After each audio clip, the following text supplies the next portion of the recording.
Чүй облусундагы Төмөнкү Чүй айылында иш алып барган тигүү фабрикасы инвестордун жардамы менен өндүрүштүк кубаттуулугун жогорулатты. Эл аралык уюмдардын бири аларга 130 даана заманбап тигүү жабдууларын элет жериндеги өндүрүштүк колдоо катары өткөрүп берди. Мындай колдоо гранттык негизде элет жеринде жашаган элди жумуш орундары менен камсыздоого салым катары берилди. Эл аралык уюм менен жекешкердин ортосундагы мындай кызматташуу айылда жашаган элдин жашоо турмушун жакшыртууга, айылдардын өнүгүшүнө, жергиликтүү бюджеттин көбөйүшүнө шарт түзгөн кызматташуунун алкагында ишке ашты. Негизи фабрика 2015-жылы түптөлүп, чакан цех катары иштей баштаган. 2020-жылы ири ишкана болуп кеңейтилип, азыркы күндө 165 адам иштеп жатат. Кездемелер Түркия, Кытай, Өзбекстан мамлекеттеринен келип, тигилген түрлүү кийимдердин басымдуу бөлүгү Россия менен Казакстанга экспорттолот. Чаканыраак көлөмдө өлкө ичинде дагы сатылат. Биз конкурентный предприятие деген проектке кирип, оборудование боюнча бир аз каржылык алганбыз.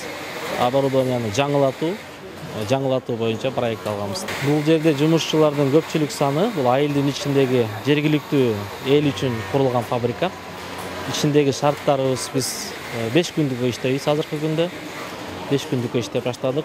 Айылдын ичиндеги жумушчуларды алып кетүү, тамагынан камсыздоо, жумушчуларга биринчи 2 мал тамак беребиз бул жерде. 2 мал тамак беребиз. Майрамдарда оюн зоок уюштурабыз.